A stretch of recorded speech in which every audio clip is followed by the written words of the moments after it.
അല്ലാഹുവിന്റെ വിശുദ്ധമായ ഖുർആനിലെ അധ്യായത്തിന് പേര് വെച്ച് സൂറത്തുൽ നംൽ ഉറുമ്പെന്ന് പേര് വെച്ച് അല്ലാഹുവിന്റെ വിശുദ്ധ ഖുർആനിനെ എന്തെന്നറിയോ മനുഷ്യ ഉറുമ്പിനെ കണ്ടുപിടിക്കുക മനുഷ്യ ഉറുമ്പിനെ കണ്ടുപിടിക്കുക അല്ലാഹുവിന്റെ ഖുർആൻ പറഞ്ഞ സൂറത്തുൽ നംൽ ഉറുമ്പിനെ കണ്ടുപിടിക്കുക എന്താണ് ഉറുമ്പിന്റെ പ്രത്യേകത എന്നറിയോ സഹോദരങ്ങളെ ഒരു ഉറുമ്പ് വിശന്ന് പറഞ്ഞു പോവുകയാണ് ആ പോകുന്ന വഴിയിൽ ഒരു ധാന്യമണി കണ്ടാൽ വിശപ്പുള്ളതോടുകൂടി ഉറുമ്പ് തിന്നുകയില്ല ഉറുമ്പ് മെല്ലെ മാളത്തിലേക്ക് മടങ്ങുകയാണ് അവിടെ പട്ടിണി കിടക്കുന്ന തന്റെ കൂടപ്പിറപ്പുകൾ തന്റെ സഹോദരങ്ങളെ തന്റെ സഹപാഠികൾ വിളിച്ചു കൊണ്ടുവന്ന് ആ പകുതി ധാന്യമണി അവർക്ക് വേണ്ടി ഷെയർ ചെയ്ത് എല്ലാവരും കൂടി ഒന്നിച്ചിരുന്ന് ഒരാൾക്ക് തിന്നാനുള്ളത് ആരും അറിയാതെ ഒറ്റയ്ക്ക് തിന്നലല്ല ഉള്ളത് എല്ലാവർക്കും വേണ്ടി ഷെയർ ചെയ്ത് കൊടുക്കുന്ന ഉറുമ്പിനെ നിസ്സാരക്കാരനായ ഉറുമ്പിനെ ഒരു സൂക്തത്തിന് പേര് വെച്ചു കൊടുത്താൽ ഇത് വെറുതെയല്ല ആ ഉറുമ്പിനെ കണ്ടു നിങ്ങൾ പഠിക്കണേ ആ ഉറുമ്പിനെ കണ്ടു നിങ്ങൾ പഠിക്കണേ എന്ന അല്ലാഹുവിന്റെ വിശുദ്ധ ഖുർആൻ ഉറുമ്പ് തന്നെ തിന്നില്ല നേരെ പോയി വിളിച്ചു കൊണ്ടുവരും ഉള്ളത് മറ്റൊരാൾക്ക് കൂടി കൊടുക്കും രണ്ടാമത് ഉറുമ്പിനൊരു സ്വഭാവമുണ്ട് സൂറത്തുൽ നംൽ ഞാൻ പറയുക ഇത് കഴിഞ്ഞ ഒരു വലിയ കഥ ഞാൻ പറഞ്ഞു സൂറത്തുൽ നംലിൽ അല്ലാഹു തൗഫീഖ് നൽകട്ടെ ഒരു ശാസ്ത്ര സത്യം പറയാൻ വേണ്ടി ഒരു കഥ പറഞ്ഞു പക്ഷെ ഉറുമ്പിനൊരു സ്വഭാവമുണ്ട് എതിരെ ഒരാൾ വന്നാൽ ഉറുമ്പിന് കൂട്ടം ഒന്നും ചെയ്യില്ല അത് മെല്ലെ ഒന്ന് ഒതുങ്ങി കൊടുക്കും ഉറുമ്പ് മെല്ലെ ഒന്ന് ഒതുങ്ങി നിൽക്കും മറ്റുള്ളവർ പോയി കഴിയുമ്പോൾ ഉറുമ്പും കൂട്ടം മെല്ലെ മുമ്പോട്ട് പോകും ഈ ഉറുമ്പിന്റെ സ്വഭാവം മനുഷ്യൻ നിനക്കില്ലാത്തതെന്താണ് ഇത്ര അഹങ്കാരിയായി പോയല്ലോ എന്ന് പറയാനാണ് 100-ലധികം ആയത്തുകളുള്ള ഒരു സൂക്തത്തിന് ഉറുമ്പിന്റെ പേര് കൊടുത്തു ഇതൊരു ദൈവിക രംഗത്തിനെ കഴിഞ്ഞു ഈ ഒരു മനസ്സ് ഒന്ന് ഒതുങ്ങിക്കൊടുക്കാൻ ഒരു മനസ്സിലായിരുന്നെങ്കിൽ നമ്മുടെ സംഘടനകൾ രക്ഷപ്പെടുമായിരുന്നു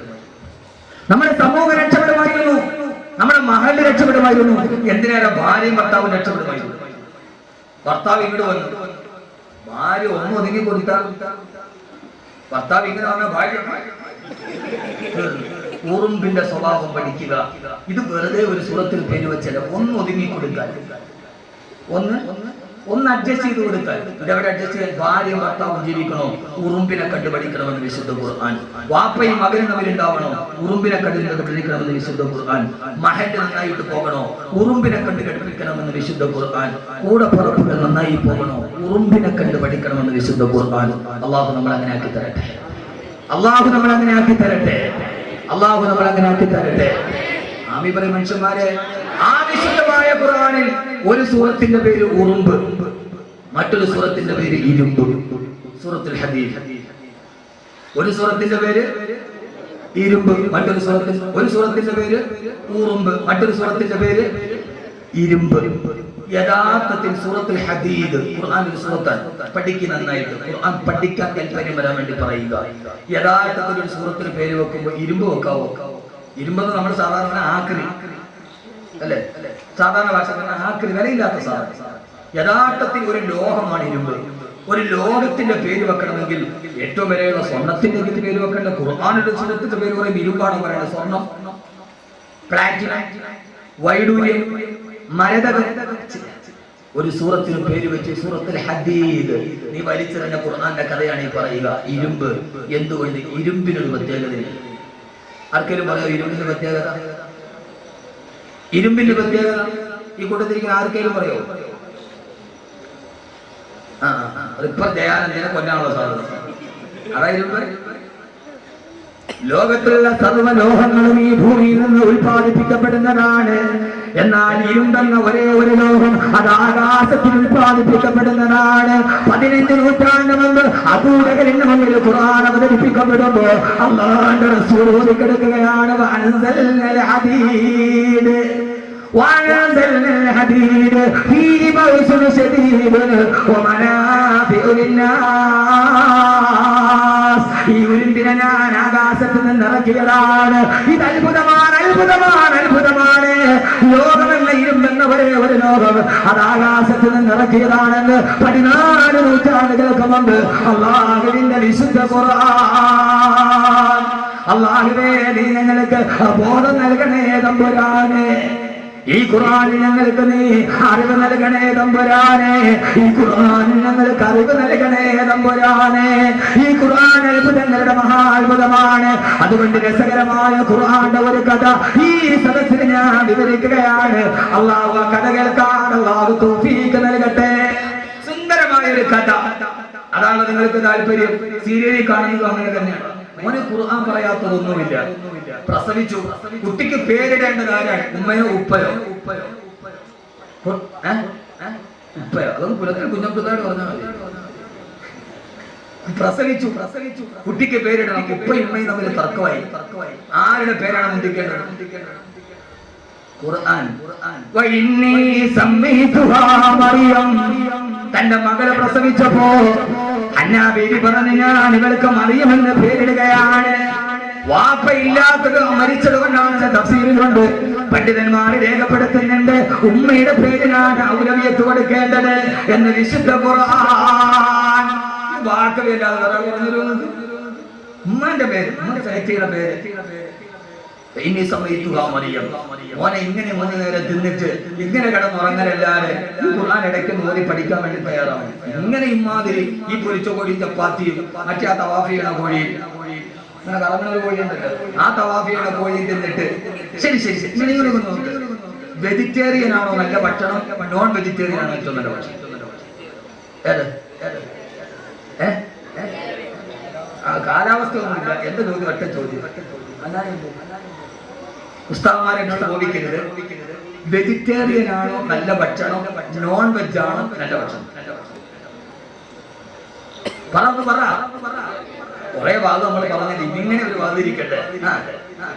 വെജിറ്റേറിയൻ. കാരണം എന്താ? ഡോക്ടർമാർ പറയും കോഴി തിന്നരുത്, അറ്റാക്ക് ഉണ്ടാവും.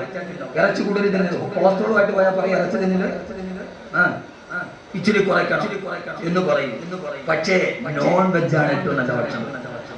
ഏറ്റവും നല്ല ഭക്ഷണം എന്നാര് പറഞ്ഞു? ഖുർആൻ. എന്നാര് പറഞ്ഞു? വിശുദ്ധ ഖുർആൻ. അല്ലാഹുവിന്റെ ഖുർആനിൽ അല്ലാഹു പറഞ്ഞു, മൂസാ നബി ബനൂ ഇസ്രായേലുമായി കടന്നു പോകുമ്പോ അവര് പറഞ്ഞു, മൂസാ ഞങ്ങൾക്ക് ഭക്ഷണം നൽകണമെന്ന് പറഞ്ഞപ്പോ കാടപ്പക്ഷിയുടെ ഇറച്ചിയും കട്ടിത്തേനും അല്ലാഹു നൽകി. അത് തിന്നപ്പോഴാണ് ബനൂ ഇസ്രായേൽ പറഞ്ഞത്, അല്ലാഹു മൂസാ നബിയെ ഞങ്ങൾക്ക് ഇത് വേണ്ട.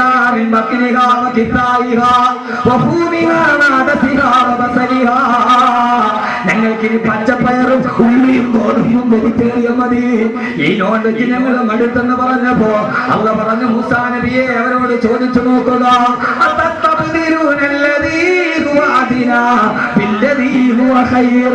ഏറ്റവും നല്ല ഭക്ഷണം നിങ്ങൾ ഏറ്റവും താഴ്ന്ന ഭക്ഷണം നിങ്ങൾ ചോദിക്കുകയാണോ? ഇറച്ചി നിന്നുകൊണ്ട് നടന്ന നിങ്ങൾ ഏറ്റവും താഴ്ന്ന വെജിറ്റേറിയന്റെ ഭക്ഷണം നിങ്ങൾ ചോദിക്കുകയാണോ എന്ന് അല്ലാഹുവിന്റെ വിശുദ്ധ ഖുർആൻ. ഇതെന്റെ കണ്ടുപിടുത്താണ്. ഇത് ബുഖാരിയിലുണ്ടോന്ന് ചോദിച്ചാൽ ഇല്ല. ബുഖാരിയിലും മുസ്ലിമിലും ഉണ്ടോന്ന് ചോദിച്ചാൽ ഇല്ല. കാരണം ഏറ്റവും നല്ല മാംസത്തിന്റെ ഇറച്ചി നിങ്ങൾക്ക് തന്നിട്ട് അതിന് ഏറ്റവും താഴ്ന്ന വെജിറ്റേറിയനാണ് നിങ്ങൾ ചോദിക്കുക. അപ്പോ ഉസ്താദ് കോഴി തന്നൊരു അറ്റാക്ക് വരുന്നതോ? 40 ദിവസം കൊണ്ട് ഗർഭിണിയായി പ്രസവിക്കണം കോഴി തിന്നിട്ടാണ് നാടൻ കോഴി ഉപ്പാപ്പാക്കി ഇന്നവരെ അറ്റാക്ക് വന്നിട്ടില്ല. അല്ലാഹു ദീർഘായുസ്സ് നൽകട്ടെ. ഇന്നവരെ കുഴപ്പമുണ്ട്. കലർപ്പില്ലാത്ത ഭക്ഷണം കഴിച്ചവരാണ്. കലർപ്പില്ലാത്ത ഭക്ഷണം കഴിച്ചവരാണ് അവർ. മാത്രവുമല്ല അവര് കഴിച്ച ഭക്ഷണത്തിന് ശുക്രുള്ളവരാണ്. പണ്ട് കാലത്ത് വീട്ടിൽ തേങ്ങയിട്ടാൽ ആ വീടിന്റെ കോങ്കലിൽ പടിഞ്ഞാറേ മൂലയിൽ ഒരടക്കത്തേങ്ങ തൂങ്ങിക്കിടക്കും. 400 തേങ്ങയിട്ടാൽ 10 തേങ്ങ എടുത്തതിന്റെ തൊണ്ട് ഒരൽപ്പം വലിച്ച് വീടിന്റെ കോന്തലയിൽ കെട്ടിത്തൂക്കിയിടും. റബീഉൽ അവ്വൽ 12 ആ തേങ്ങയിൽ നിന്ന് 10 തേങ്ങ എടുത്ത് അരച്ച് പായസം വെച്ച് വാപ്പയും കുടുംബാംഗങ്ങളും മൗലൂദ് കൊടുത്തു. അതുകൊണ്ട് അന്നത്തെ തേങ്ങ മണ്ടരിയില്ലാത്ത തേങ്ങയായിരുന്നു. ഇന്ന് നമ്മൾ ആ തേങ്ങ തിന്നിട്ട് പോകാൻ പാടില്ല എന്ന് പറഞ്ഞു. ആ തേങ്ങ തന്നെ പോയി. പണ്ടത്തെ അവർക്ക് ഒരു തേങ്ങ കിട്ടിയാൽ ഈ പഴയ സമൂഹത്തിന് റസൂലുള്ളാഹി ഉറപ്പുണ്ടായിരുന്നു. ഇന്നത് പോയി. അല്ലാഹു നമ്മളെ കാത്തുരക്ഷിക്കുമാറാകട്ടെ. ആദ്യമായി പെട്ടെന്ന് ഒരു കഥ പറയുന്നതിന് ആദ്യമായി അപ്പൊ വെജാണോ നോൺ വെജാണോ ഏറ്റവും നല്ലത്? ഇനി തിരിച്ചു പറയാനും ചോദിച്ചാൽ പറയോ? ഇല്ല. ഒരു രാഷ്ട്രത്തെ ലോകത്തറിയുന്നത് ജനസംഖ്യ വെച്ച ഇന്ത്യ 100 കോടി, അമേരിക്ക 84 കോടി. ലോകത്താദ്യമായി ജനസംഖ്യ പറഞ്ഞത് ഖുർആനാണ്. ലോകത്താദ്യമായി ജനസംഖ്യ പറഞ്ഞത് ഖുർആനാണ്. ഈ 12 വയസ്സുകാരന്റെ മനസ്സിലിരുന്ന ഖുർആനാണ്. ഈ കയ്യിലിരിക്കുന്ന ആയത്താണ്.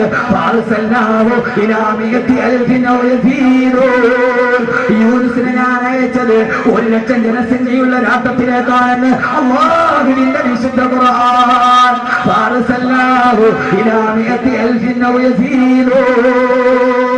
ഇങ്ങനെ എത്രയെത്ര പറയാൻ സമയമില്ല. ഞാൻ ചുരുക്കുകയാണ് സഹോദരങ്ങളെ. ബഹുമാനപ്പെട്ട വിശുദ്ധ ഖുർആൻ സൂറത്തിന്റെ ഒരു ശാസ്ത്ര സത്യം പറയാണ്. ഒരു അത്ഭുതകരമായ കഥ പറയുന്നുണ്ട്. ലോകം അടക്കി പിടിച്ച ചക്രവർത്തിയാണ് സുലൈമാൻ നബി. 4 ചക്രവർത്തിമാരാണ് ലോകം അടക്കി ഭരിച്ചിട്ടുള്ളത്. അതിലൊരാളാണ് ബഹുമാനപ്പെട്ട നബിയുല്ലാഹി സുലൈമാൻ അലൈഹിസ്സലാത്തു വസ്സലാം. ശാസ്ത്രം കേട്ട് വിഷമിക്കണ്ട, ഒരു കഥ കേട്ട് പെണ്ണുങ്ങളും ഉഷാറായിക്കോട്ടെ. അപ്പൊ അതിന്റെ കൂടെ ഒരു ശാസ്ത്രം കൂടെ ഞാൻ പറഞ്ഞുതരാം. 3 എണ്ണം ശ്രദ്ധിച്ച് കേൾക്കുകയാണ്. ലോകം അടക്കി ഭരിച്ച പ്രവാചകനാണ് സുലൈമാൻ നബി അലൈഹിസ്സലാത്തു വസ്സലാം. 4 പേര് അടക്കി ഭരിച്ചിട്ടുണ്ട്. സുലൈമാൻ നബി ചരിത്രത്തിലെ ഏറ്റവും വലിയ ഒരു പ്രവാചകനാണ്. ഇനി നിങ്ങൾ ഒരു രഹസ്യം കൂടെ ഞാൻ പറഞ്ഞുതരാം നിങ്ങൾക്ക്.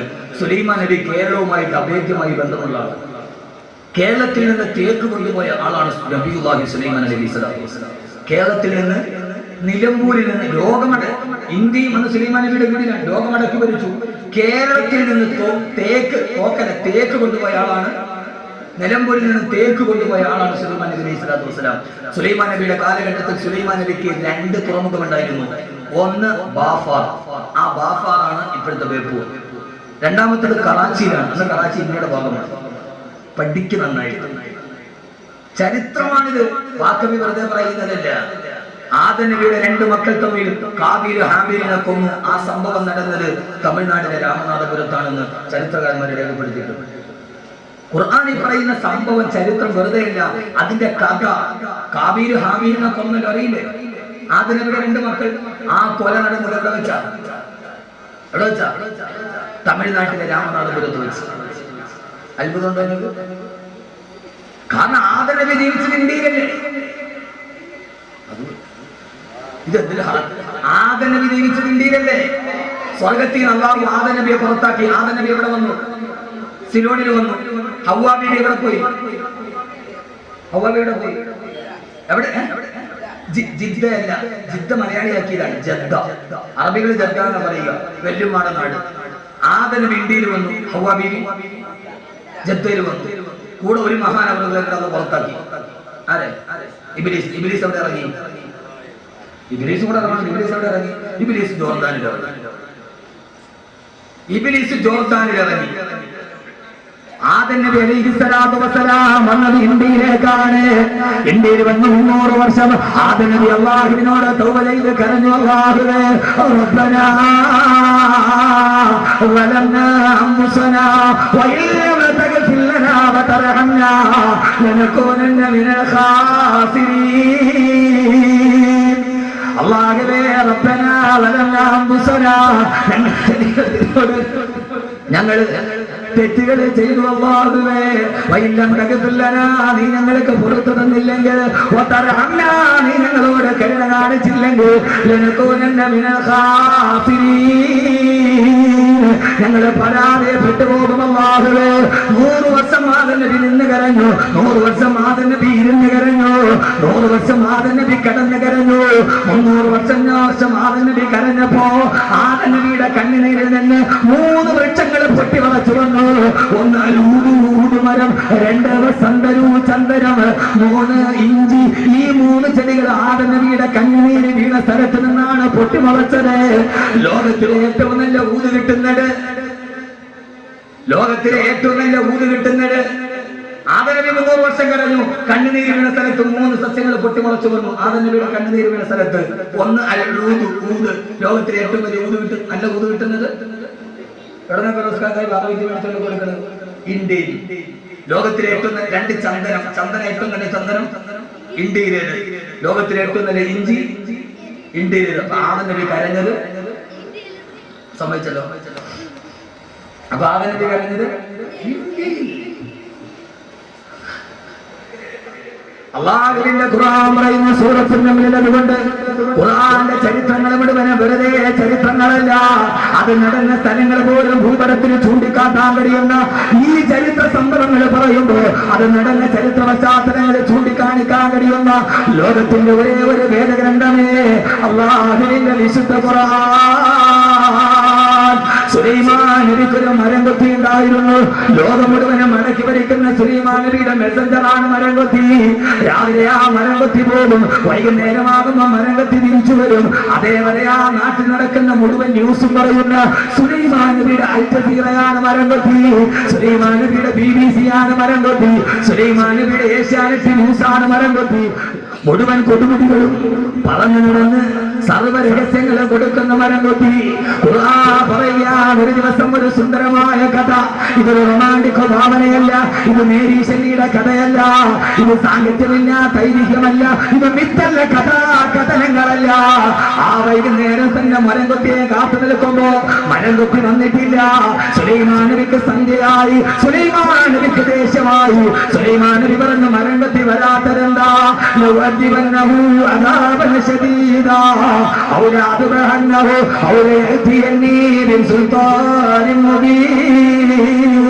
ആ മരംകൊത്തി ഇന്ന് വരട്ടെ, അവിടെ താമസിക്കുന്നതിന്റെ കാരണം എന്താണ്? ഇന്ന് ഞാൻ അവിടെ 100 അടിയടിക്കും, അതല്ലെങ്കിൽ ആ മരംകൊത്തി ഞാൻ അറുത്ത് മാറ്റി കളയും.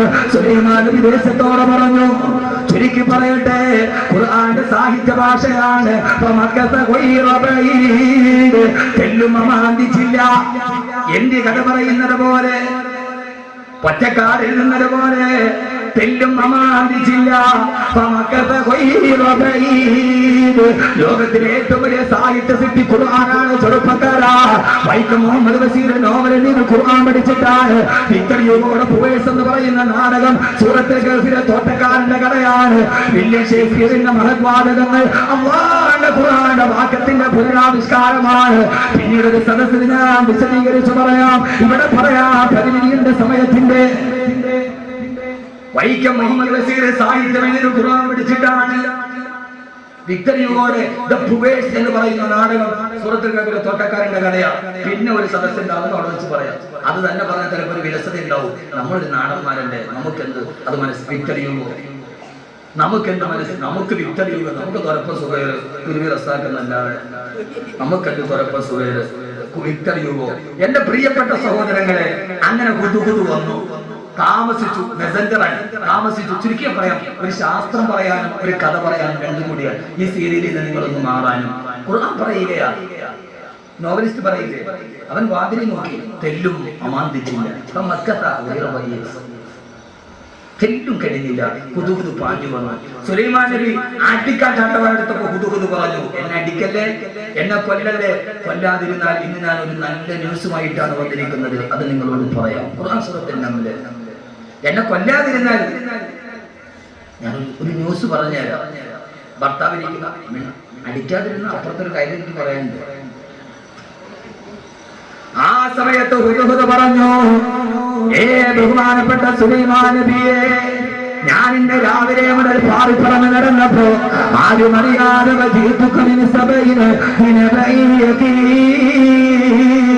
സഭ എന്ന് പറയുന്ന ഒരു ഫലഭൂയിഷ്ടമായ സമ്പൽ സമൃദ്ധമായ രാജ്യത്തിന് ഞാൻ പോയി.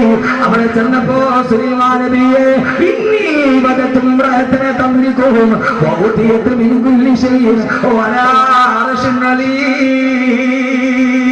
ആ സഭ ഭരിക്കുന്നതിൽ പെണ്ണാണ് സുലൈമാൻ നബിയെ. നിങ്ങൾ ലോകത്തിന്റെ ചക്രവർത്തിയാന്ന് പറയുമ്പോ നിങ്ങൾ അറിയാത്തൊരു നാട്ടിലൊരു പെണ്ണിരുന്ന് ഭരിക്കുകയാണ്. അവളുടെ പേര് ബൽക്കീസ് എന്നാണ്.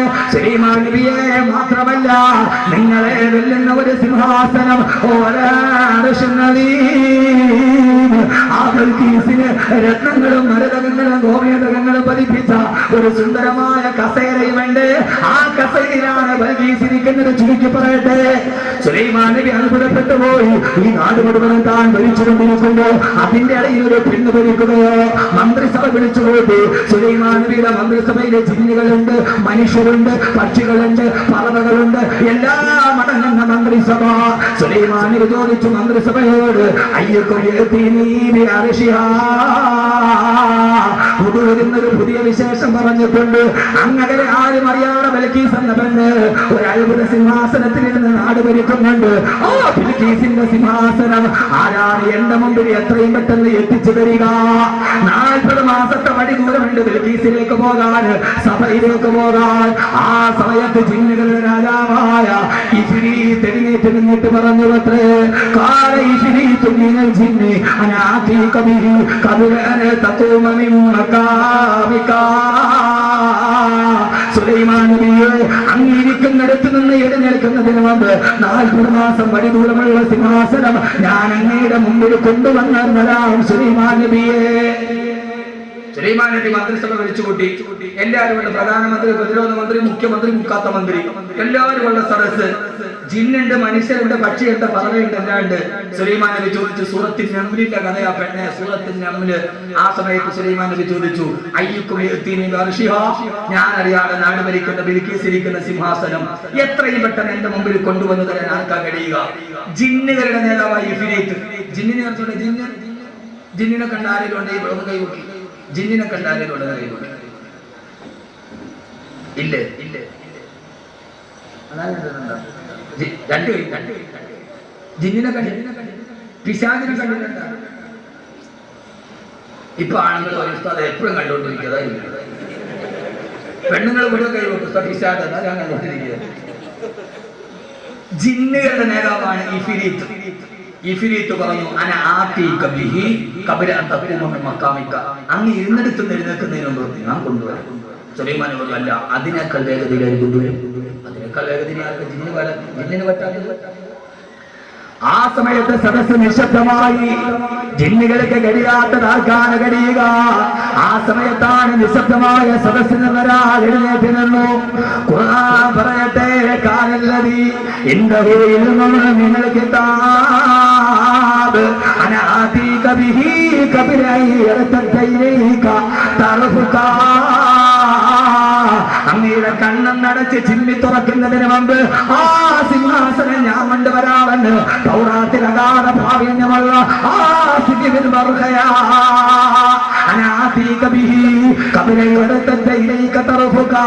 ഒരു മനുഷ്യൻ പറഞ്ഞു, അങ്ങയുടെ കണ്ണടച്ച് ചിമ്മി തുറക്കുന്നതിന് മുമ്പ് ഞാൻ അങ്ങേക്കാ സിംഹാസനം മുമ്പിലെത്തിക്കാൻ നബിയേ.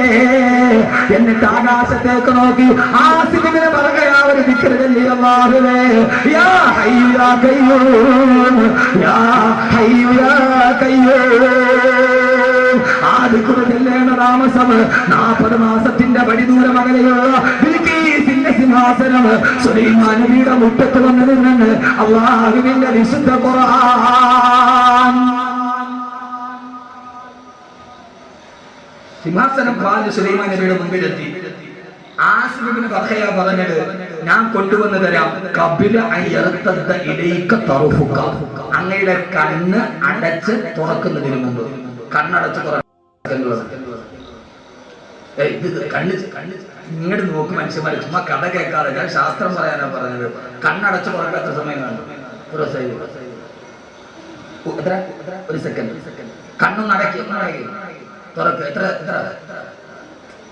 പാറ മനുഷ്യന്മാര്, എത്ര ഒരു സെക്കൻഡ്. ഖബ്ല അൻ യർതദ്ദ ഇലൈക തർഫുക. കണ്ണടച്ച് ചിമ്മി തുറക്കുന്നതിന് മുമ്പ്. അപ്പോ സമ്മതിച്ചല്ലോ. ഖുർആൻ കണ്ണടച്ച് ചിമ്മി തുറക്കാൻ 1 സെക്കൻഡ്, കണ്ണടച്ച് ചിമ്മി തുറക്കുന്നതിന് മുമ്പ് സെക്കൻഡിനെ വിഭജിക്കാമെന്ന് ശാസ്ത്രം കണ്ടുപിടിക്കുന്നത് 20-ാം നൂറ്റാണ്ടിന്റെ അവസാനത്തിലാണ്. സെക്കൻഡിനെ വിഭജിക്കാമെന്ന് സുലൈമാൻ നബിയുടെ കൊട്ടാരത്തിൽ ഒരു മനുഷ്യൻ പറയുന്നത് BC 1050-ലാണ്. ഖുർആൻ BC 1050 കഥ പറയുമ്പോ എന്റെ പ്രിയപ്പെട്ട മുത്തല്ലിമീങ്ങളെ, ഹാഫിളീങ്ങളെ, നിങ്ങൾ എഞ്ചിനീയറിംഗ് നഷ്ടപ്പെട്ട പൊട്ടനല്ല.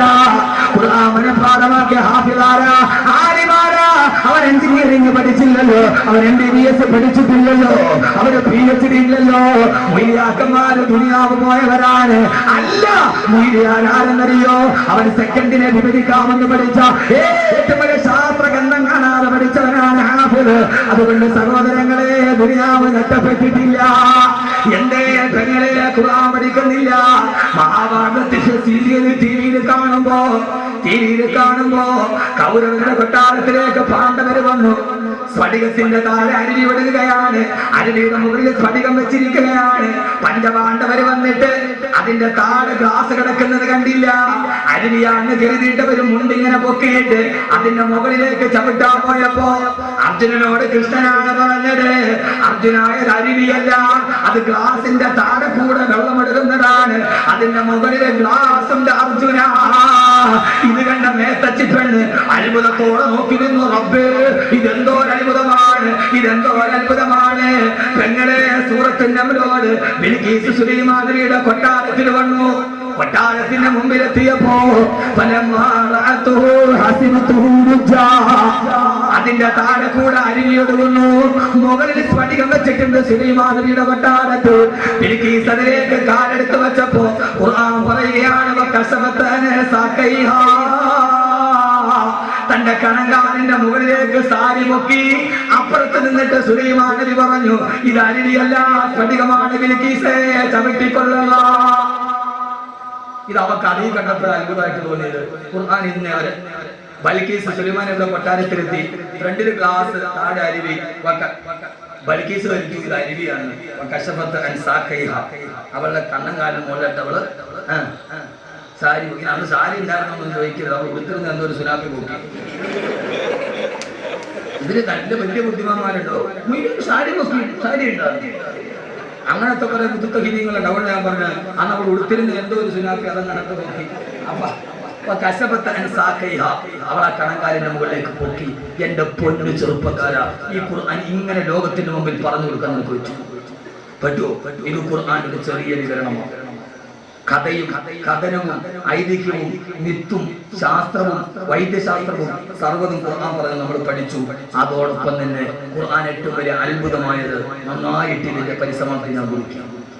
ഖുർആൻ അത്ഭുതമായത് ലോക ചരിത്രത്തിലെ ഏറ്റവും വലിയ കിരാതരായ മനുഷ്യന്റെ ഹൃദയത്തിലേക്ക്, ഞാൻ പറഞ്ഞല്ലോ, കൊല്ലാൻ വന്ന ഫുലാല, തല മണ്ണിൽ തുൽപ്പിച്ചിട്ട് അങ്ങോട്ട് പോയപ്പോൾ വ്യഭിചരിച്ചിട്ട് പോയ ഫുലാല തിരിച്ചു പോകുമ്പോൾ ഫുലാല മുസ്ലിമായി ഇനി വ്യഭിചരിക്കില്ല എന്ന് പറയാൻ ഒരു ഗ്രന്ഥത്തിന് കഴിയുന്നെങ്കിൽ ഇന്നിവിടെ നടക്കുന്ന ദൗത്യമത്. ഖുർആനിലെ ഏറ്റവും വലിയ പേടിപ്പെടുത്തുന്ന ആയത്ത്, കീഴ്പ്പെടുത്തുന്ന മക്കയിലെ ഏറ്റവും വലിയ കുഫാറുകൾ, അവരോട് നബി സല്ലല്ലാഹു അലൈഹി വസല്ലം നമ്മളെ പോലെ തന്നെ പള്ളിയിലെ മുസ്ലിയാർ പരീക്ഷയ്ക്കെതിരെ പറഞ്ഞാൽ പിറ്റേ ദിവസം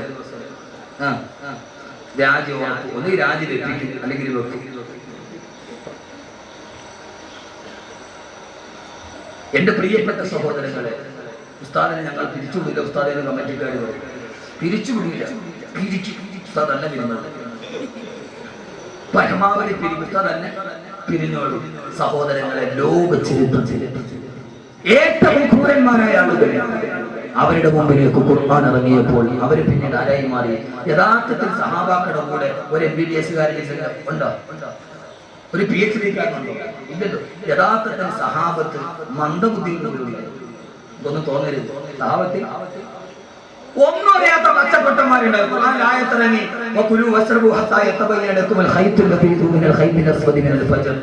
കറുത്ത നൂലിൽ നിന്ന് വെറുത്ത നൂല് വേർപെട്ട് വരുന്നത് വരെ നിങ്ങൾ ഇടയത്താഴം കഴിച്ചോളൂ. ഖുർആൻ ഒരു സാഹിത്യമാണ്. കറുത്ത നൂലിൽ നിന്ന് വെളുത്ത നൂല് വേർപെടുന്നത് വരെ നിങ്ങൾ ഇടയത്താഴം കഴിച്ചോളുക. ഒരു സഹാബി ആയത്തിറങ്ങിയ ഉടനെ ഉക്കാള ചന്തയിൽ ഒരു കറുത്ത നൂല് വെളുത്ത നൂല് വാങ്ങിച്ചു, തന്റെ പാലിന്റെ അടിയിൽ വെച്ചു, ഈത്തപ്പഴത്തിന്റെ കൊട്ടയിൽ വെച്ചിട്ട് തിന്നാൻ തുടങ്ങി. ഓരോ സമയത്തും പായ് പൊക്ക് നോക്കും, കറുത്ത നൂലിന് വെളുത്ത നൂല് വെളിവായി വന്നില്ല. യഥാർത്ഥത്തിൽ അങ്ങനെയല്ല. കിഴക്കൻ ചക്രവാളത്തിൽ കറുത്ത മേഘം മാറി വെളുത്ത മേഘം വരുന്നത് വരെ എന്നാണ് അർത്ഥം. അതിന് നൂലിനെ ഉപമിച്ചേ ഉള്ളൂ. ഈ സഹാബി തിന്നു, പള്ളിയിൽ വാങ്ങ് വിളിച്ചു, നൂലുമായിട്ട് റസൂലില്ല. നബിയെ, ഞാൻ നൂല് വെച്ച് നോക്കിക്കൊണ്ട് ആയത്ത് നോക്കിയിട്ട് ഭക്ഷണം തിന്നു നബിയെ, കറുത്ത നൂലിന് വെളുത്ത നൂലിന് ഒരു വെളിവായില്ല. ഹബീബായ നബി സല്ലല്ലാഹു അലൈഹി വസല്ലം ചിരിച്ചോണ്ട് ചോദിച്ചു,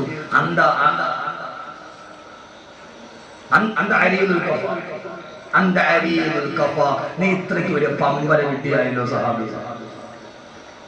അത്രയ്ക്ക് വലിയ വിവരം അവർക്കുണ്ടായിരുന്നില്ല.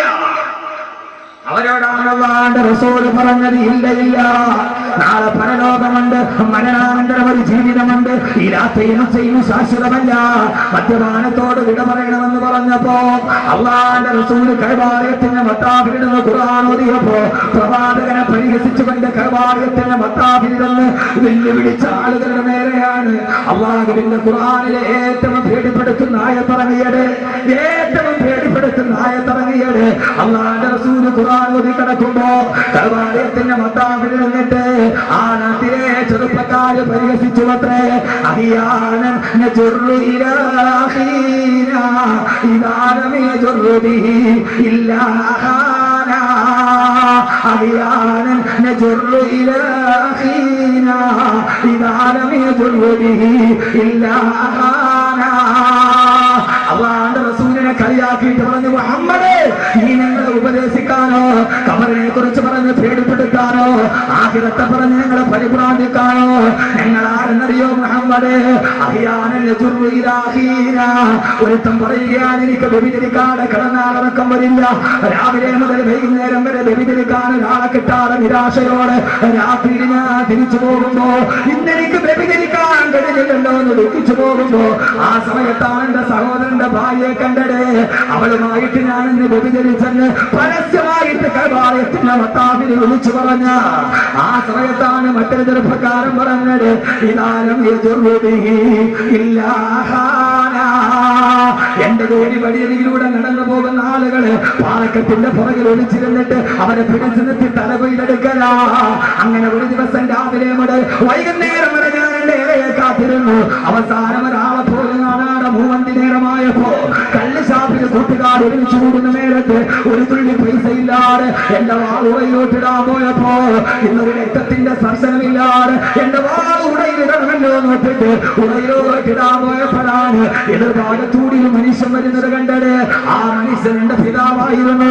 എന്റെ മുന്നിലൂടെ വന്ന പിതാവിനെ പിടിച്ചു നിർത്തിയിട്ട് അന്നൊരു ദിവസം എന്റെ വാളിന്റെ രക്തത്തിന്റെ മോഹം തീർക്കാൻ എന്റെ പിതാവിന്റെ കരുത്ത് ഞാൻ വെട്ടിയെറിഞ്ഞിട്ട് എന്റെ ഉപ്പയുടെ മനുഷ്യന്റെ പൈസ എടുത്തിട്ട് മദ്യപിച്ചെന്ന് കൈവായത്തിന്റെ മത്താബിൽ നിന്നിട്ട് ലോകം ഇതേവരെ കേൾക്കാത്ത ക്രൂരത വിളിച്ചു പറഞ്ഞിട്ട് ഞങ്ങളാണ് വലിയവരെന്ന് അഭിമാനിച്ചിരുന്ന മക്കാ ഖുറൈശികളുടെ നേരെയാണ് ഖുർആനിലെ ഏറ്റവും പേടിപ്പെടുത്തുന്ന ആയത്തിറങ്ങിയത്. ഹബീബായ നബിക്ക് ആയത്തിറങ്ങി നബിയെ അവരോട് പറഞ്ഞു കൊടുക്ക നബിയെ, അൽഹാകുമുത് തകാബുർ ഹത്താ സുർതുൽ മകാബിർ കല്ലാ സൗഫ തഅലമൂന തുമ്മ കല്ലാ സൗഫ തഅലമൂൻ. അവരോട് ചോദിക്കുന്ന നബിയെ, ഏതുവരെയാണ് ഈ അഹങ്കാരം? ഏതുവരെയാണ് നിങ്ങളുടെ സമ്പത്ത്? ഏതുവരെയാണ് നിങ്ങളുടെ വാപ്പോര്? അൽഹാകുമുത് തകാബുർ, ഇത്ര അഹങ്കരിക്കാൻ നീ ആരടാ തമ്മാടി? ഹത്താ സുർതുൽ മകാബിർ, ഏതുവരെയാണ് നിന്റെ ഈ സമ്പത്ത് പ്രയോജനപ്പെടുക? ഏതുവരെയാണ് നിന്റെ അധികാരം പ്രയോജനപ്പെടുക? ഹത്താ സുർതുൽ മകാബിർ, പള്ളിക്കാട്ടിൽ കൊണ്ടുപോയി അടക്കുന്നത് വരെ, പള്ളിക്കാട്ടിൽ കൊണ്ടുപോയി 100 കഫൻ തുണിയിൽ പൊതിഞ്ഞിട്ട് നിന്നെ മനസ്സിൽ കിടത്തുന്നത് വരെ, നിന്റെ മുകളിലേക്ക് മണ്ണ് വന്ന് വീടുന്നത് വരെ. സഹോദരങ്ങളെ അവസാനിപ്പിക്കുകയാണ് ഞാൻ. ഖുർആനിൽ ഏറ്റവും പേടിപ്പെടുത്തുന്ന ആയത്തിറങ്ങിയത് ഇവിടെയാണ്. അത്ഭുതത്തിന്റെ മഹാത്ഭുതം, പരിവർത്തനത്തിന്റെ മഹാത്ഭുതം. സഹോദരങ്ങളെ പരിശുദ്ധിയുടെ പര്യായമായി എടാ പള്ളിക്കാട്ടിൽ കൊണ്ടുപോയി അടക്കുന്നത് വരെയല്ലേയുള്ളൂ. പള്ളിക്കാട്ടിൽ പോകില്ലേ സഹോദരങ്ങളെ? മുച്ചനേനാക പകരേ ദിയേ കഫൻ और चुकी है सब मिलकर माँ बाप भाई बहन. സാധാരണ കുളിച്ചിട്ടാണ് ഞാൻ വസ്ത്രം മാറ്റുന്നത്. ഇന്ന് കുളിക്കുന്നതിന് മുമ്പേ ഇവരെന്റെ വസ്ത്രമങ്ങ് മാറ്റിക്കളഞ്ഞു. എന്നെ കഫൻ തുണി പുടവിച്ചു. ഞാൻ നോക്കുന്നത് എന്താണ്? ഓ ചുക്കിയ സബ് മിൽക്കർ മാ ബാപ്പ് ഭായി ബഹൻ. എന്റെ ഭായി എന്റെ സഹോദരൻ, ബഹൻ എന്റെ സഹോദരി, മാമന്റെ ഉമ്മ, ബാപ്പന്റെ ബാപ്പ എന്റെ മയ്യത്തിന്റെ ചുറ്റുമിരുന്നിട്ട് പൊട്ടിക്കരയുന്നുണ്ട്. പൊന്നുമോനെ പോയല്ലോടാ, എന്റെ ഉമ്മ പൊട്ടിക്കരയുന്നുണ്ട്. കൺമണിയെ പോയല്ലോ. ക്ഷമ വിട്ട ഉമ്മയും പൊന്നുമകനെ എന്നെ കൈവിട്ടു പോയോ കാണലെന്നാ നിന്നെ. എന്റെ പൊന്നുമക്കൾ എന്റെ മയ്യത്തിന് കെട്ടിപ്പിടിച്ച് നിലവിളിക്കുന്നുണ്ട്. അരിമക്കിടാങ്ങൾ വാപ്പയെ വിളിക്കുന്നേ, കൈകെട്ടി മിണ്ടാണെന്നു നീ കിടക്കുന്നേ. എന്റെ 8 വയസ്സുകാരനും എന്റെ 5 വയസ്സുകാരനും കൊണ്ട് തീരാ കണ്ണ് കൊതി തീരാത്ത 5 മാസം പ്രായമുള്ള എന്റെ പൊന്നുമോള് എല്ലാവരും കരഞ്ഞ് പറയാതെ എന്റെ ഭയത്തിന് കെട്ടിപ്പിടിച്ച് കരയുന്നുണ്ട്. സഹോദരങ്ങളെ, സഹോദരിമാരെ, ഇങ്ങനെ ഒരു ദിവസം വരാൻ മയ്യത്തിൽ കെട്ടിപ്പിടിച്ചു മക്കളെ കരയുമ്പോ, ആ സമയത്ത് വീടിന്റെ ഉമ്മറപ്പടിയിൽ മറഞ്ഞു കിടക്കുമ്പോ സ്വന്തം മക്കളോട് പറയാൻ കഴിയണം, മക്കളെ ഉപ്പക്കൊന്നും നഷ്ടപ്പെട്ടിട്ടില്ല. ഉപ്പ നിങ്ങൾക്ക് വേണ്ടി കോടികൾ ഉണ്ടാക്കേണ്ട പൈസ കൊണ്ട് ഉപ്പ ഹാഫിളീങ്ങളായ മക്കളെ സൃഷ്ടിച്ചിട്ടുണ്ട്. ഉപ്പ മണലാരണ്യത്തിലുണ്ടാക്കിയ പൈസ കൊണ്ട് ഉപ്പ ഖുർആൻ മനഃപാഠമാക്കിയ ഹാഫിളീങ്ങൾ ഉണ്ടായിട്ടുണ്ട്. ഉപ്പയുടെ മയ്യത്തിന്റെ ചുവട്ടിൽ ഇരുന്നിട്ട് ഈ ഹാഫിളീങ്ങൾ ദുആ ചെയ്യുന്നുണ്ട്. അതുകൊണ്ട് മക്കളെ കരയണ്ട, ഉപ്പക്കൊന്നും നഷ്ടപ്പെട്ടിട്ടില്ല എന്ന് പറയാൻ കഴിയുന്ന ആത്മാവുണ്ടാവണം. അതിനുവേണ്ടിയാണ് ഫിറോസ് ഖാൻ സാഹിബ് അദ്ദേഹത്തിന്റെ വരുമാനം കൊടുത്തിട്ട് ഹിഫ്ദുൽ ഖുർആൻ നടത്തുക. ലാഭമല്ലേ സഹോദരങ്ങളെ, ലാഭമല്ലേ? മാസം 50,000 രൂപ ചെലവുണ്ട്. 10 മാസം മാറ്റിവെച്ചാൽ 5 ലക്ഷമായി. അദ്ദേഹത്തിന്റെ മക്കളുടെയും ഭാര്യയുടെയും പേരില് ഒരു 10 സെന്റ് സ്ഥലം ഇവിടെ മേടിച്ചു വെക്കാം. നിങ്ങൾ പറയും ബുദ്ധിമാൻ. പക്ഷേ ചെയ്യുന്ന കച്ചവടത്തിലേറ്റവും നല്ലതാ റബ്ബിന്റെ ആജ്ഞയെ കൊത്തു നീ നടക്കുന്നതാ. ഏറ്റവും നല്ല കച്ചവടം ഈ കച്ചവടമാണ്. കാരണം ഖബറിലേക്ക് പോകുന്ന സമയത്ത്, ആരില്ലാത്ത സമയത്ത് ഖബറിന്റെ ആഴം സ്നേഹിതാ നീ നോക്ക്, അതിൽ നിന്നെ മെല്ലെ ഇറക്കലും ഒന്നോർക്ക്. പിടിമണ്ണ് മാറിയിട്ടു മീതായെന്നിട്ട് എല്ലാവരും പോയി. പിന്നെ ആണ്ടതിക്കൊരു പ്രാവശ്യമാണ് വാപ്പയുടെ ഖബർ കാണുക. പക്ഷേ യഹ്യാ ഖാൻ വലിയ ഭാഗ്യവാനാണ്. ഖബറിലിട്ടിട്ട് ആരും പറഞ്ഞില്ല. ഉപ്പയും സഹോദരങ്ങളും തിരിച്ചു വന്നു. കൂടപ്പറപ്പ് പോയി. കണ്ടു കൊതി തീർന്നില്ല, മിണ്ടി പൂതി തീർന്നില്ല, ഭാര്യയ്ക്ക് കണ്ട അനുഭൂതി തീർന്നില്ല. ഗർഭത്തെ ശിശുവായ സുൽത്താൻ എന്ന പൊന്നുമോൻ ഉപ്പയുടെ മുഖം കണ്ടില്ല. പക്ഷെ കാണാൻ കഴിയും സഹോദരങ്ങളെ, ആ പൊന്നുമോൻ ഉപ്പയെ കാണുന്നവരിലെന്നും ഖുർആൻ തന്നെ പറയുന്നുണ്ട്, والذين آمنوا واتبعتهم ذريتهم بإيمان ألحقنا بهم ذريتهم وما ألتناهم من عملهم من شيء كل امرئ بما كسب رهين. സ്വർഗ്ഗത്തിന്റെ സ്വർണ്ണക്കട്ടിലിൽ വാപ്പയും ഉമ്മയും ദുരിയത്തും അവരുടെ മക്കളും സ്വർണ്ണക്കട്ടിലിൽ നിൽക്കുമ്പോ ഉപ്പയുടെ മുഖം കാണാത്ത സുൽത്താൻ എന്ന മോൻ ഉപ്പയോട് പറയും, ഉപ്പ മരിച്ചതിന് ശേഷമുള്ള ദുനിയാവിലെ വിശേഷങ്ങളെന്ന് അല്ലാഹുവിന്റെ വിശുദ്ധ ഖുർആൻ. അല്ലാഹു അങ്ങനെ ഒരു കുടുംബമാക്കി തീർക്കട്ടെ. ഭാര്യയും മക്കളും വന്നു, ഉപ്പയും സഹോദരങ്ങളും വന്നു. സഹോദരൻ ഖബറിനുള്ളിലായി മീസാൻ കണ്ടു വെച്ചു ആണ്ടലതിക്കല്ല. ഇനി ആ സ്വത്തിൽ നിന്ന് ആ മനുഷ്യനോ ഒരു പള്ളി വെച്ചിട്ട് പില്ലർ പൂർത്തിയാകുന്നതിന് മുമ്പെയാണ് ആ മനുഷ്യൻ ഖബറിലേക്ക് പോയത്. ആ മനുഷ്യനെ നഷ്ടപ്പെട്ടിട്ടില്ല. അയാൾ ലോകത്തിലെ ഏറ്റവും വലിയ ലാഭക്കച്ചവടം ചെയ്ത ആളാ. അവര് തീരുമാനിച്ചു, ഇനി എന്ത് വേണം, ഒരു ദറസ് നടത്തുക. കലൂർ അബ്ദുറഹീം ഉസ്താദിന്റെ അടുക്കൽ പോയി. ദറസ് നടത്താനുള്ള സ്ഥലമില്ല. അദ്ദേഹത്തിന്റെ ശിഷ്യൻ സഫീർ ഖാൻ മന്നാനെ വിളിച്ചു, ചുമതല ഏൽപ്പിച്ചു. 4 വർഷം കഴിഞ്ഞു. അവിടെ ഇരുന്നിട്ട് പിന്നീട് 24 മണിക്കൂർ ഖുർആനായി. മോനെ മറന്നില്ലല്ലോ, ഇതുപോലെ ജീവിത കാലമില്ലൊരു കൊണ്ട് കണ്ടിട്ടുമുണ്ടോ ഇതിനു മുമ്പും പണ്ട്. ആ ചെറിയ കുണ്ടിന്റെ ഉള്ളിൽ സ്വർഗത്തിന്റെ പുതപ്പ് പുറയ്ക്കാൻ തങ്ങളുടെ സഹോദരന് വേണ്ടി, ഭർത്താവിന് വേണ്ടി, മകന് വേണ്ടി ഒരു കുടുംബം അർപ്പിച്ചു. ആ അർപ്പിച്ച അർപ്പണമാണ് യഹ്യാ ഖാൻ മെമ്മോറിയൽ ഹിഫ്ദുൽ ഖുർആൻ. അല്ലാഹു അതിനെ സ്വീകരിക്കട്ടെ, അല്ലാഹു അതിനെ സ്വീകരിക്കട്ടെ. ആ മനുഷ്യൻ ഖബറിൽ കിടക്കുമ്പോ ഒരു വെളിച്ചം വരും. ഈ വെളിച്ചമേടാ അന സാഹിബുക്കൽ ഖുർആൻ, ഞാൻ എന്റെ കൂട്ടുകാരനായ ഖുർആനാണെന്ന് ഖബറിൽ അത് വിളിച്ചു പറയുമെന്ന് വിശുദ്ധനായ നബി മുഹമ്മദ് മുസ്തഫ. നഷ്ടമല്ല ഇതിൽ വലിയൊരു ലാഭം ലോകത്ത് ചെയ്യാൻ. ആ മരിച്ച സഹോദരങ്ങളെ, ആ മനുഷ്യൻ മരിച്ചിട്ടില്ല. യഹ്യാ ഖാൻ എന്ന മനുഷ്യന്റെ ശരീരമാണ് ഖബറിനുള്ളിൽ പോയത്. റൂഹിലാണ്. 7ാം ആകാശത്തിന്റെ മുകളിലിരുന്ന് ആ റൂഹിന്റെ ശക്തി കൊണ്ട് കാണുന്നുണ്ട് ഈ സദസ്സ്. ഉറപ്പാണ്. വൻദോഷത്തിന്റെ വണ്ടിയുമായി നരകത്തിന്റെ മുമ്പിൽ നിൽക്കുകയാണ്. ഹബീബായ റസൂലുള്ളാഹി അബൂ ഹുറൈറ റളിയല്ലാഹു തആല സുബഹി നമസ്കാരം കഴിഞ്ഞ് എഴുന്നേറ്റു. ഉപ്പായത്തിൽ പിടിച്ചു വലിച്ചിരുത്തി, അബൂ ഹുറൈറ, നിന്നോട് ഞാനൊരു കാര്യം പറഞ്ഞു തരട്ടെ അബൂ ഹുറൈറ. എന്താണ് നബിയേ? സ്വർഗത്തിന്റെ നരകത്തിന്റെ മുമ്പിൽ ഒരു വാപ്പയും ഉമ്മയും വന്ന് നിൽക്കും. എന്നിട്ട് ആ വാപ്പയും ഉമ്മയും അത്ര തക്കവയുള്ളവരല്ല. പക്ഷെ അവരുടെ മകൻ ഹാഫിളാണ്. ആ ഉപ്പയും ഉമ്മയും നരകത്തിലേക്ക് അള്ള വിടും. ഈ മകൻ പക്ഷേ സ്വർഗത്തിന് പോവില്ല. അവൻ ഹാഫിളാണ്, സ്വർഗത്തിന് പോവില്ല. മലക്കുകൾ ചോദിക്കും, നീ എന്താ സ്വർഗത്തിന് പോകാത്തതെന്താ? ഞാൻ പോവില്ല, എന്റെ ഉപ്പയും ഉമ്മയും നരകത്തിലേക്ക് നിൽക്കുകയാണ്.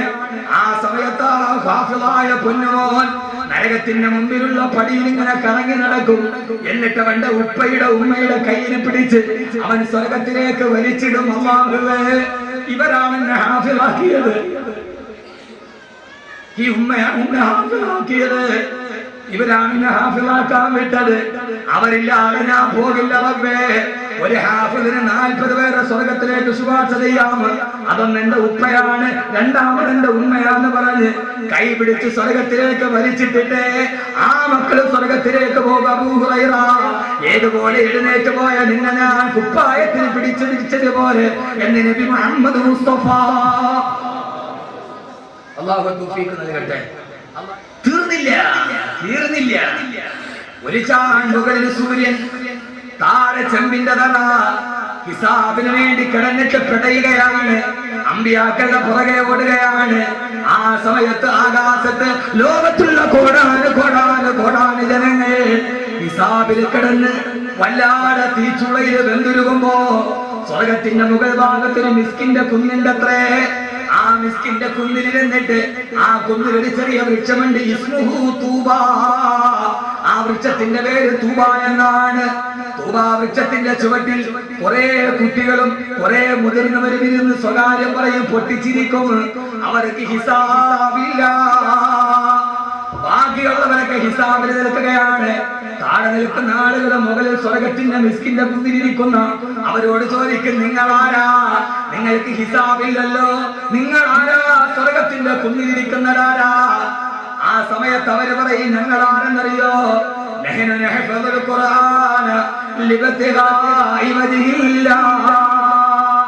അല്ലാഹുവിന്റെ ദൃഷ്ടിക്ക് വേണ്ടി ഖുർആൻ മനഃപാഠമാക്കിയ ഹാഫിളീങ്ങളാണവർ. നിങ്ങളുടെ അടുത്തിരിക്കുന്നവരാരാ? അവര് പറയും, ഞങ്ങളുടെ അടുത്തിരിക്കുന്നത് ഞങ്ങൾ ഹാഫിളാവാൻ പോയപ്പോ ഞങ്ങൾക്ക് ഭക്ഷണം തന്ന, ഞങ്ങൾക്ക് വസ്ത്രം തന്ന, ഞങ്ങളെ സഹായിച്ചവര് ഞങ്ങളുടെ മാതാപിതാക്കളുമാണ്. ഇൻഷാ അല്ലാഹ് കാവുകളെ കുടുംബത്തിന് സ്വർഗത്തിന്റെ ഈ തൂബാ വൃക്ഷത്തിന്റെ ചുവട്ടിൽ ഇരിക്കാനുള്ള ഒരു വസീലയായി ഈ സ്ഥാപനത്തെ അല്ലാഹു മാറ്റുമാറാകട്ടെ. അവിടെ വെച്ച് പറയണം, അവിടെ എല്ലാവരും ഉണ്ടാകണം, ഈ കുടുംബം മുഴുവൻ ഉണ്ടാകണം. ഞങ്ങൾ ആരാ? ഞങ്ങളെ ഹാഫിളീങ്ങളെ വളർത്തിയവരാണെന്ന് പറയാൻ കഴിയുന്ന അഭിമാനത്തിന്റെ സ്വർഗത്തിന്റെ മിസ്കിന്റെ കുന്നിൽ, സ്വർഗത്തിന്റെ തൂബാ മരത്തിന്റെ താഴ്വരയിൽ ഒരുമിച്ച് കൂടാൻ കഴിയുന്ന മുത്തഖീങ്ങളാക്കി ഹാഫിളീങ്ങളായി അല്ലാഹു സ്വീകരിക്കട്ടെ. ഞാൻ എന്റെ ജീവിതത്തിൽ ഏറ്റവും അമൂല്യമായി സൂക്ഷിക്കുന്ന ഒന്ന്, എനിക്ക് കിട്ടിയ ഏറ്റവും വലിയ അനുഗ്രഹം ഏതാണെന്ന് വെച്ചാൽ ഞാൻ പറയും, അത് ഖുർആൻ മനഃപ്പാഠം വരെ ഹാഫിളാവാൻ പറ്റി, അല്ലെങ്കിൽ ഇത്ര ആയത്തിങ്ങനെ ഓതാൻ പറ്റി. അത് പറയുമ്പോൾ എന്റെ പ്രിയപ്പെട്ട സുഹൃത്ത് നവാസ് മന്നാനി, ഈ നാടിന്റെ സംഭാവന, കേരളം മുഴുവൻ അറിയപ്പെട്ട പ്രഭാഷകൻ. ആ പ്രഭാഷണ വഴിയിലൂടെ പോകുമ്പോൾ അള്ളാഹു ആരോഗ്യത്തോടെ കൈസ് കൊടുക്കട്ടെ. ആ നാവിനെ അള്ളാഹു നിലനിർത്തി കൊടുക്കുമാറാകട്ടെ. ഏറ്റവും വലിയ അനുഗ്രഹം. അൽഹംദുലില്ലാ, ഞാൻ തിരുവനന്തപുരം സെൻട്രൽ ജുമാ മസ്ജിദിൽ 15 കുട്ടികൾ ഹിഫ്ളുൽ ഖുർആൻ നടക്കുന്നുണ്ട്. 3 പേര് ഹാഫിളായി, ഒരു കുട്ടി 8 മാസം കൊണ്ട് ഹാഫിളായി. രണ്ടാമത് എന്റെ ക്യാസറ്റ്, കാലം തന്നെയാണ് സത്യമെന്ന ക്യാസറ്റ് കേട്ടിട്ട് അതിലൊരു ഹാഫിളായ കുട്ടി ഉമ്മാടെ ഖബർ സിയാറത്ത് എന്നൊരു സംഭവം പറയുന്നു. ആ ക്യാസറ്റ് കേട്ട് കോഴിക്കോട് ഫാത്തിമ ഹോസ്പിറ്റലിന്റെ MD അബ്ദുള്ള സാഹിബ് കഴിച്ചു കൊടുക്കാൻ രാത്രി കിടന്നിട്ട് ഉറക്കം വന്നില്ല. ബെൻസ് കാർ എടുത്തിട്ട് വെള്ളിയാഴ്ച രാവിലെ എന്റെ വീട്ടിൽ പോകും. ഉസ്താദെ 1 കോടി രൂപ ഞാൻ, 1 കോടി രൂപ എന്റെ ഭാര്യ, വേറെ ഒരു പിരിവില്ല. ഉസ്താദ് എന്റെ പ്രിൻസിപ്പലായിട്ട് നിന്നാൽ മാത്രം മതി. ഒരു ഹിഫ്ളുൽ ഖുർആൻ തുടങ്ങി 2 കോടി രൂപ ഭാര്യ ഭർത്താവായി തുടങ്ങി 50 കുട്ടികൾ അവിടെ പഠിക്കുക. അള്ളാഹു സ്വീകരിക്കട്ടെ. അള്ളാഹു നല്ല ഹാഫിളുകളെ കൊടുക്കട്ടെ. കഴിഞ്ഞ മാസം ദുബൈയിൽ നിന്ന് 2 പേര് കാണണമെന്ന് ആവശ്യപ്പെട്ട് തൃശ്ശൂരിൽ ഒരു ഹോട്ടലിൽ പോകും. ഒരേക്കർ സ്ഥലം കൊണ്ട് സ്ഥലം ഞങ്ങൾക്കൊരു ഹിഫ്ളോളെ നിങ്ങൾ കൂടെ വന്നാൽ അൽഹംദുലില്ലാ. പാലക്കാട് ജില്ലയിലെ ഒറ്റപ്പാലത്ത് 3ാമത്തെ സ്ഥാപനം തുടങ്ങാൻ പോകണം. നാളെ 24-ാം തീയതി തറക്കല്ലിടുക. അതൊക്കെ കഴിഞ്ഞ് ഇന്നലെ പറവൂർ വെച്ച് സംസാരിച്ചു. എറണാകുളം ജില്ലയിൽ കൂടെ ഒന്നാം തുടങ്ങും. ഒരാള് എറണാകുളം ഹൈവേയിൽ 1 ഏക്കർ സ്ഥലം വന്നിട്ട് ഹിഫ്ളുൽ ഖുർആൻ തുടങ്ങും. ഞാൻ പോയെടുത്തൊക്കെ ഹാഫിളീങ്ങൾക്ക് ഉണ്ടാക്കാനുള്ള ഒരു സാഹചര്യം ഈ വിനീതൻ ഉണ്ടാക്കിയിട്ടുണ്ട്. ആ ഒരു ഹിഫ്ളിന്റെ ബന്ധമാണ് ഇവിടെ ഈ വ്യാഴാഴ്ച ദിവസം എത്താൻ എന്നെ പ്രേരിപ്പിച്ചത്. അല്ലാഹു സുബ്ഹാനഹു വ തആല ഈ സദസ്സിനെ അല്ലാഹു സ്വീകരിക്കുമാറാകട്ടെ. നമുക്കെല്ലാവർക്കും ഈ ദിവസം അവസാനം മർഹൂമിയാക്കാൻ അദ്ദേഹത്തിന്റെ സ്മരണയ്ക്ക് വേണ്ടി ലോകത്ത് ഇങ്ങനെ ഭാഗ്യം ലഭിച്ചൊരു മനുഷ്യൻ വരെ ഉണ്ടാവും. അല്ലാഹു ഈ ഭാഗ്യം നമുക്ക് നൽകട്ടെ. നമ്മൾ മരിച്ചാൽ നിങ്ങൾ ഒന്ന് ചിന്തിച്ചാൽ മതി, നമ്മൾ മരിച്ചു കഴിഞ്ഞാൽ നമ്മുടെ പേരിൽ ഇത്ര ആളുകൾ ഒരുമിച്ച് കൂടി ഒരു സദസ്സ് ഉണ്ടാവും.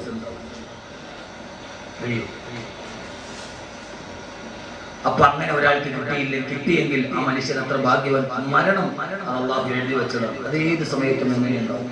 അള്ളാഹുടെ ഖദാഇനെ മറയ്ക്കാൻ ലോകത്ത് ഒരാൾക്കും കഴിയില്ല. അള്ളാഹു അദ്ദേഹത്തിന് നഷ്ടപ്പെട്ട ദുനിയാവിലെ കുടുംബജീവിതം ഭാര്യയോടും മക്കളോടുമൊക്കെ അള്ളാഹു സ്വർഗത്തിന്റെ സ്വർണ്ണക്കട്ടിലേക്ക് അള്ളാഹു നൽകി അനുഗ്രഹിക്കുമാറാകട്ടെ. ഇതിന് ഈ സ്ഥാപനത്തിന് നേതൃത്വം നൽകുന്ന ബഹുമാനായ സുഹൃത്ത് സഫീർ ഖാൻ മന്നാനി, നല്ലൊരു സംഘാടകൻ, നല്ല പ്രഭാഷകൻ, എല്ലാം ഒരു സേവന സന്നദ്ധതയുടെ സ്വഭാവം. എനിക്കൊന്നും അങ്ങനെ ആവാൻ കഴിയില്ല. രാത്രി വളർന്നു കഴിഞ്ഞാൽ പലരും മുഴുവൻ വളർത്തും. സഫീർ ഖാൻ മന്നാനി ഉത്സാഹത്തിന് കൈ കാര്യം പറ്റാ. സഫീർ ഖാൻ മന്നാനി ഓടിയാണ്. അങ്ങനെ നമുക്ക് കഴിയില്ല. ഇവിടുത്തെ ഉസ്താദന്മാർ, ഇവിടുത്തെ ഹാഫിദീങ്ങൾ, ഇവിടെ എത്തിയ ഈ മേഖലയിലെ ധാരാളം പണ്ഡിതന്മാർ, മുത്തഅല്ലിമീങ്ങൾ, എൻ്റെ സുഹൃത്തുക്കൾ, അള്ളാഹു എല്ലാവർക്കും അർഹമായ പ്രതിഫലം നൽകി അനുഗ്രഹിക്കുമാറാകട്ടെ. ഇൻഷാ അല്ലാഹ് ഈ വാദ് കൊണ്ട് ഞാൻ ഉദ്ദേശിക്കുന്നത് ഏതായാലും ബാക്കബിയുടെ വാദ് കേട്ട് 100 കണക്കിന് ആളുകൾ ഹാഫിദീകളാവാൻ തീരുമാനിച്ചു. എൻ്റെ ലാഭം, എൻ്റെ വാദ് കേട്ടിട്ട് കേരളക്കരയിൽ അങ്ങോളം ഇങ്ങോളം കോഴിക്കോട് ഫാത്തിമ ഹിഫ്ളുൽ ഖുർആൻ അക്കാദമിയിൽ ഞാൻ ഇന്റർവ്യൂ വെച്ചു. 148 ആപ്ലിക്കേഷൻ കിട്ടി. 50 വരെ നിർത്താനുള്ള സ്ഥലമേ ഉള്ളൂ. ഞാൻ ഇന്റർവ്യൂ ചെയ്യാൻ വേണ്ടി സമയത്തെത്താൻ ഞാൻ നോക്കുമ്പോൾ കിടക്കുന്ന കാർ ബെൻസ്, ഓഡി, BMW, കോടീശ്വരന്മാരുടെ മക്കളാണ് സ്കൂൾ വിട്ടിട്ട് ഹാഫിളാവുന്നത്. പാവപ്പെട്ടവരൊന്നുമല്ല. നിങ്ങൾ ചിന്തിച്ചെങ്ങനെയാ മുത്തല്ലിങ്ങളെ മാങ്ങാണ്ടി എറിഞ്ഞ് നടന്നിട്ട് സ്കൂളിൽ ടീച്ചർ പറഞ്ഞാൽ കുട്ടപ്പന്മാർ ഓതാൻ വിട്ടതാണ്. അല്ല, 8 വലിയ കോടീശ്വരന്മാരുടെ മക്കൾ. ഈ കാസറ്റും ഈ വാദും മാത്രമാണ്. ഏതായാലും ഒരു ലാഭമുണ്ട്. മരിച്ചാൽ ആയിരക്കണക്കിന് ഹാഫിളീങ്ങൾ ഇൻഷാ അല്ലാഹ് ദുആ ചെയ്യും. പിന്നെ ബാക്കിയുള്ളവർ പലതും പറയും. ഭയങ്കര അഹങ്കാരമായിപ്പോയി, ബ്ലഡ് വെയിറ്റ് ആയിപ്പോയി, അയാൾക്ക് ഇത്ര കാശൊക്കെ ആയിപ്പോയി എന്നൊക്കെ തോന്നും. നായ 2 സൈസാണ്. ഒന്ന് തെരുവ് നായ, മറ്റൊന്ന് വീട്ടിൽ വളർത്തുന്ന നായ. വീട്ടിൽ വളർത്തുന്ന നായ വിളിച്ചടുത്തോട്ട് വരും. പോന്ന് പറഞ്ഞാൽ പോകും. അത് നായയാണെങ്കിൽ അതിന് അതവുണ്ട്. തെരുവ് നായ അങ്ങനെയല്ല. അത് വിളിച്ചവിട്ട് പോകില്ല, ആരെ കണ്ടാലും കൊലക്കുകയും ചെയ്യും. അതിന് മുന്നിൽ അലി സ്വലാത്തു പറയിട്ട് നിൽക്കില്ല. അതവുള്ള നായയുണ്ട്, അതവില്ലാത്ത നായയുണ്ട്. പക്ഷെ സാധനം രണ്ടും ഒന്നാണ്. നമ്മുടെ ജീവിതത്തിലെ ഏറ്റവും നല്ല സ്വഭാവം അതപാലിക്കണം. ഞാൻ ഒന്നുമല്ല, എനിക്ക് ലോകത്ത് ഞാൻ ജീവിച്ചിരിക്കുമ്പോൾ നല്ലതാകാൻ കഴിയട്ടെ എന്ന് ഓർക്കുക. അല്ലാഹു സുബ്ഹാനഹു വ തആല തൗഫീഖ് നൽകട്ടെ. ഒരു പാവം വൃദ്ധയുണ്ടായിരുന്നു. ആ വൃദ്ധ കാട്ടിലാണ് താമസിക്കുന്നത്. അങ്ങ് തടാകത്തിൽ ഒരു വെള്ളം വരാൻ പോകും. 2 കുടമാണ്. വലതുഭാഗത്തൊരു കുടം, ഇടതുഭാഗത്തൊരു മൺകുടം. ഈ 2 കുടത്തിന് വെള്ളം നിറച്ച് അവർ കാട്ടിൽ നിന്ന് നേരെ വീട്ടിലേക്ക് പോയി. എന്നും രാവിലെ നിന്ന് വെള്ളം വരാൻ പോകും. പക്ഷെ വലതുഭാഗത്തെ കുടത്തിന് ഒരു ചെറിയ ഊട്ടയുണ്ട്. സുഷിരം. ആ സുഷിരത്തിലെ വെള്ളം പോകുന്ന വഴിക്ക് ഇങ്ങനെ വീണുകൊണ്ടിരിക്കും.